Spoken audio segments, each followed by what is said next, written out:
Jones Manuel, anarquista. Como que o cara não segue o centralismo? Isso é coisa de anarquista, né? Somos reféns do PT em certo sentido, e o PT sabe disso, e o PT vai usar isso para criar um mundo onde criticar o PT é errado. E para mim, não, para mim é 2026, se tiver Lula e direita, eu vou votar Lula, e é isso aí, para mim nem se discute. Agora, eu não gosto desse clima onde criticar o PT é errado. Né, criticar o PT errado, daí, né, enfim, eu particularmente não sou uma pessoa que está analisando o Brasil, mas assim, daí eu fecho um pouco com o Jones Manuel. Eu fecho um pouco com o Jones Manuel. O Fernando Greg fez um comentário muito bom aqui, ó. Youtuber pós-modernista acusa Jones Manuel de favorecer a burguesia em bots. Não, na verdade eu tô mais defendendo ele do que criticando. Eu tô mais defendendo nesse caso. Mas dependendo do ponto que você pode pegar, você pode fazer desse jeito. Crítica pós-moderna. Porque você não...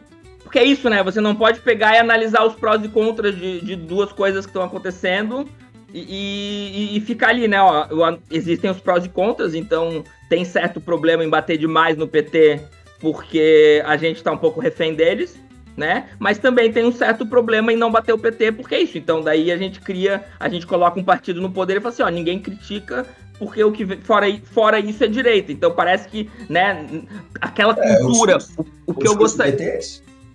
exatamente, o discurso do PT é esse. E o que eu gostaria? Eu gostaria, beleza, a gente elegeu o Lula, beleza. Agora 4 anos criticando tudo que fizer errado, elogiando tudo que fizer certo e seguir o caminho. Parece que não pode fazer isso, né? Parece que não pode fazer isso pelo espectro, né? Porque tem sempre o espectro da extrema-direita. Então daí a gente cria uma esquerda e uma direita que vão se retroalimentando, que isso desde sempre, né? Desde a lei dos direitos civis, é o que existe nos Estados Unidos, enfim...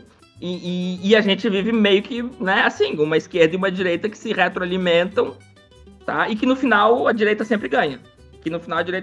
Até quando a esquerda tá no poder, porque na verdade quem tá no poder é a direita. Então todos são autoritários, o PT e todos os outros grupos, é isso. Os outros você não sabe muito bem, mas o PT com certeza é isso, né? A pergunta da Croia, né? Cláudio, você tá falando como se discordasse de mim. Tô dizendo que eu discordo, porque, enfim, mas eu só queria entender. Você não acha que existe certo tipo de autoritarismo na esquerda? Extremamente, foi a primeira coisa que eu falei. Eu falei que a grande parte do descontentamento com a pós-modernidade não é nem o uso, apesar de ser do uso da burguesia, das ferramentas da pós-modernidade, mas o fato de que a pós-modernidade também arrasta consigo a discussão, todas as discussões que você levantou com relação a gênero, com relação à etnia e a xenofobia, que às vezes, dentro da maioria, vou repetir, majoritariamente os grupos marxistas relegam a segundo plano, porque se a economia for resolvida, todas essas categorias somem. É assim que a maior parte dos marxistas, a maioria dos marxistas dizem. E mais do que isso, a pós-modernidade entrega a resolução numa organização da base dos trabalhadores. Só que, ao mesmo tempo, ela não entrega o trabalhador, ela anula o trabalhador desse processo. Ela coloca em figuras objetivas reais. Essa figura objetiva real é o indivíduo daquela etnia, entendeu? E aí que começa a virar problema. Só que, assim, eu falei de cara. Agora, essa questão de autoritário que você está citando, isso aí começou na Primeira Internacional. É autoritário versus libertário, que não é rotibariano. O libertário esse que é meu problema, assim, com a tua argumentação. Você meio que concorda comigo, mas começou antes. Então, concordo completamente com você. Eu não falei que eu discordo. O problema é que eu tô falando é que, assim, nesse aspecto eu concordo completamente.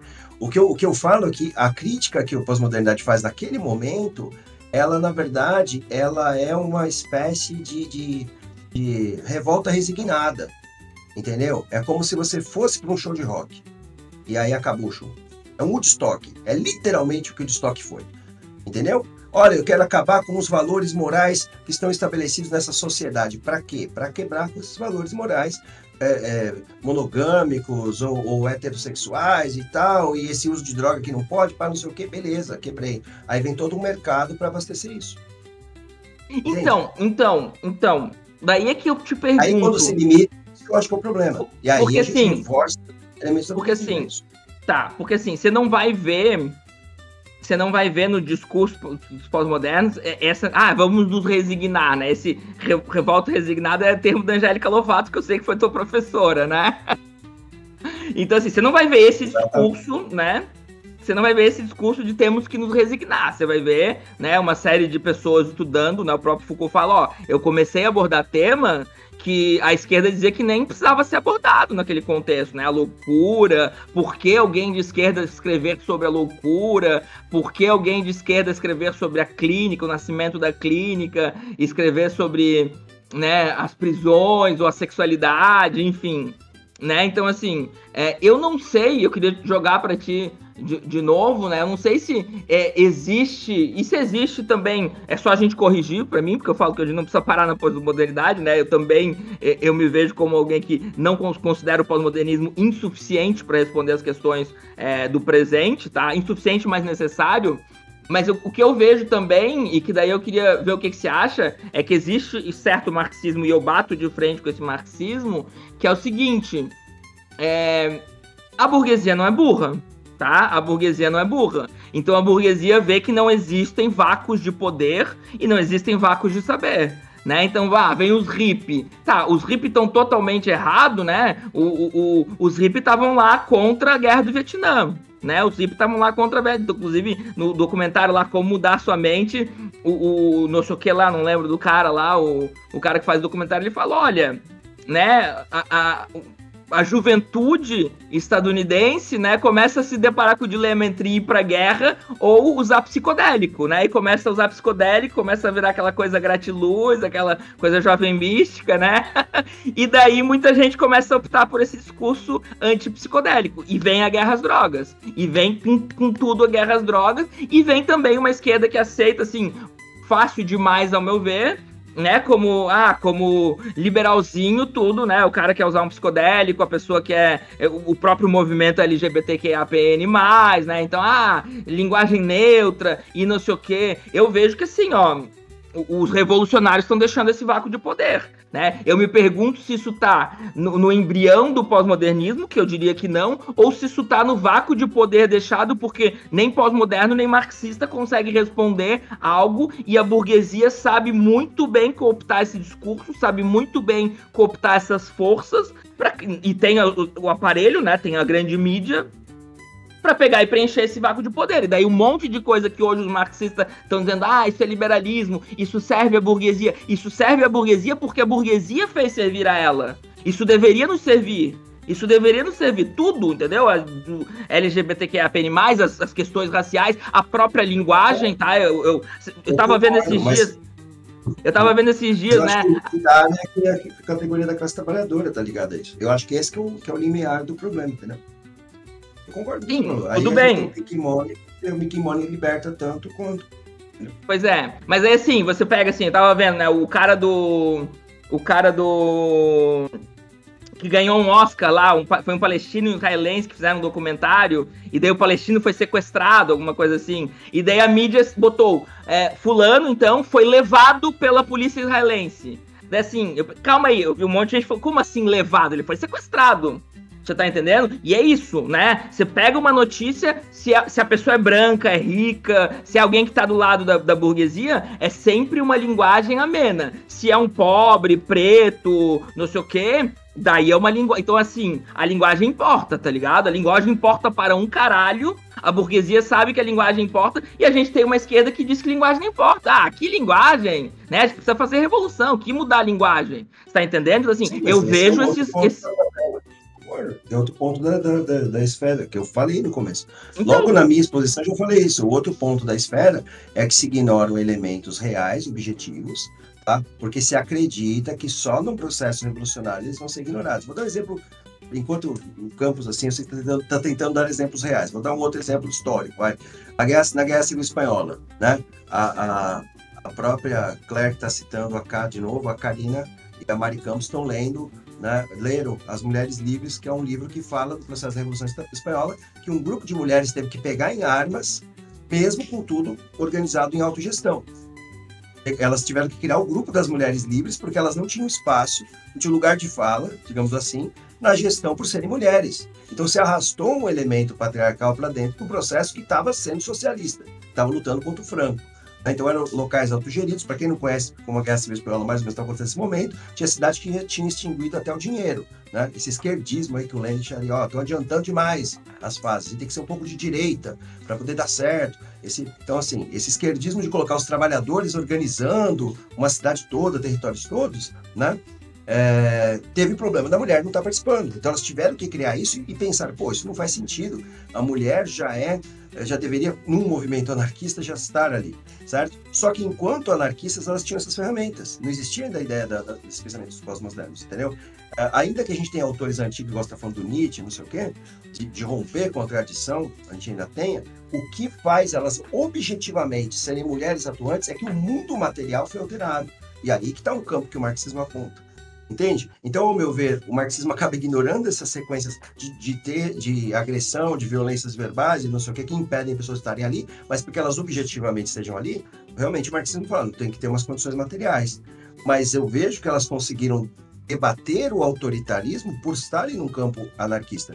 Porque grande parte, e aí sim, eu corroboro com o que você está falando, grande parte dos movimentos marxistas e das esquerdas em geral centralizam o poder em poucas figuras. Isso, por exemplo, aconteceu recentemente com o próprio Jones Manuel, né? O Ivan Pinheiro se afastou do PCBR, por quê? Porque o Jones Manuel não obedece ao centralismo democrático. Esse aí é para break news. Jones Manuel é um anarquista, ele faz a coisa sem centralismo democrático. Tem uma decisão leninista ali, né? E o cara desobedece a decisão do coletivo, ele seguindo sua individualidade. Olha que coisa. Jones Manuel anarquista? Jones Manuel anarquista. Como que o cara não segue o centralismo? Isso é coisa de anarquista, né? Pode pegar o que o Ivan Pinheiro reclamou. Breaking news. Tá cada dia mais anarquista. Breaking news. Tá? Pode vir questionar isso, né? O que ele reclamou? Que o Jones faz o canal dele, a sequência dele, independente da direção do Comitê Central. Não é isso que ele falou? Então, esse tipo de situação é uma situação que outras correntes marxistas teriam, mas isso é muito da linha do anarquismo mesmo. Ele está fazendo o que pode, dentro do que ele pode, dentro do que ele conhece, do que ele tem. Né? E não está seguindo o centralismo democrático. E, ao meu ver, é o grande ponto do autoritarismo e é usado como expressão diante de Marx e Bakunin. Por isso que muitas vezes o pessoal fala, e tem vários Marx. Tem o canal da História com a Nil. A História com a Nil, eu brinco que ela é melhor que o Althusser para descrever a história do Marx. O Althusser que fala do jovem Marx, do velho Marx. A Nil pegou e fez uma linha de vários marxismos e ela demonstra que é determinadamente ligado a certa história da época do Marx. Então tem uma parte da produção literária do Marx que criou uma corrente marxista. Depois outra, depois outra, depois outra, depois outra. Entendeu? É muito bom, depois vocês dão uma olhada. História com a Nil. Dá uma olhada. Eu sigo já. História anarquista. Gosto bastante. Já segue, né? Então, cara, esse tipo de coisa... Então tem momentos na vida do Marx que ele é mais autoritário e tem hora que ele é menos. Depois da Comuna de Paris, ele tem um prefácio à edição daquele livro pós-moderno lá, como é que é? O Manifesto do Partido Comunista, né? É um livro que começa pós-moderno. Esse gloss tá tontinho. Breaking news. Eu vou provar que é... Como que começa? A história da já humanidade. Foi Ian Neves, João Carvalho... Jones Manuel anarquista. Agora, o Manifesto do Partido Comunista é um livro pós-moderno. Pós-moderno. Vou provar. Como começa a primeira frase? A história da humanidade é a história da luta de classes. Mas isso não é o inverso de pós-moderno? Ele tá determinando uma coisa? É uma propaganda. Quando que a história da humanidade começou com a luta de classes? Quando que não existia classe social antes da construção da propriedade privada? Isso é uma propaganda pós-mod. Ele tá sendo enfático. Ele sabe disso, pô. É por isso que tem que ler David Graeber, né? Não tá falando a verdade. Marx não está falando a verdade nessa frase. E ele sabe disso. É uma propaganda pós-moderna. Mas assim, como era um material que seria divulgado para a classe trabalhadora, para as pessoas, como era necessário que fosse utilizada essa narrativa? Foda-se a verdade. Foda-se a verdade. Foda-se a verdade nessa hora. Sim, porque é para fazer propaganda. Eu não tô criticando. Ele tá pensando exatamente do que você falou, Hermes. Exato. Eu tô bebendo, gente. Então, nessa hora, esse tipo de fala é importante, que é o que o Daniel falou. Pô, a gente entender a propaganda como um todo, sabe? Essa utilização de você usar essas frases, você usar a expressão break news não é coisa da propaganda, entendeu? Você, isso é impactante, isso tem estratégia. Beleza, só que o que acontece? Cara, faltou combinar com os russos, vamos usar a expressão futebolística dos anos 70. Faltou combinar com os outros também, né? Quem não sabe disso que é mais jovem, o Garrincha era um jogador antigo, eu sou dos anos 80, mas aí eu sempre isso, desde que os caras falaram, pô, por que se perdeu para a União Soviética? Faltou fazer isso, faltou fazer aquilo, aí o cara falou, faltou combinar com eles lá, porque eles jogam também, né? Que é o que o Daniel falou. E ele falou disso em alguns vídeos, tá? Isso que eu tô querendo colocar. A questão de estar com a verdade não é necessariamente o que vai levar a processo de você vencer algum embate. Ok? Beleza. Só que o que a gente vê? Eles se focam nessa questão de discutir essas relações e isso acaba transportando para um campo só da discussão das relações. Que eu vou repetir, não é o que o Daniel faz. Entendeu? Esses autores, eles acabam fazendo isso e eles abrem brecha para a própria burguesia fazer a mesmíssima coisa. Ele pega a obra do Foucault e fala, legal, então a gente tem aqui, então tem sanatório, né? Tem não sei o que. Beleza, vamos usar isso aqui. Entende?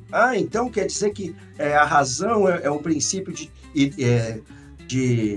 ditadura, né? Uma prisão, né? A razão é ditatorial, a gente fica para as paixões, bota a classe operária apaixonada por um carro, por uma BMW, por uma Lamborghini que ele nunca vai ter, que ela nunca vai ter, por uma viagem que nunca vai fazer, entendeu? Põe essa paixão nessa pessoa e deixa ela se apaixonar. E a lógica para ela alcançar isso vai ser o jogo do tigrinho.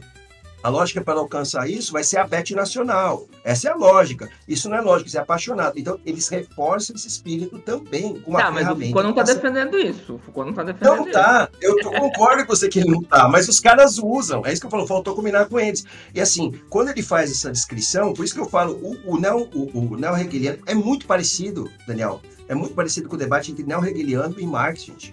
É aquela coisa da ideologia alemã, é muito parecido. Porque assim, o neo-hegeliano não está mentindo sobre a relação da estrutura do Estado, do capitalismo, da igreja. Ele está descrevendo, só que ele não tem uma proposta. Gente, vamos juntar a classe operária aqui. E ele não tem essa proposta. Quem tem são os socialistas.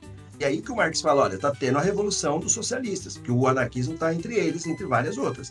Ele falou, estou vendo que a classe operária está se organizando, essa é a figura da nossa época que está lutando, porque da época anterior eram os servos, anterior eram os escravos, entendeu? Esse ponto que eu vejo que há um abandono na maioria dessas obras. E esse abandono, ele se torna instrumentalizado de novo. Não é o que eles estão defendendo, porque todos esses textos, você vê que eles são muito preocupados com essas questões da humanidade e tudo mais. Mas a instrumentalização é quase oposta.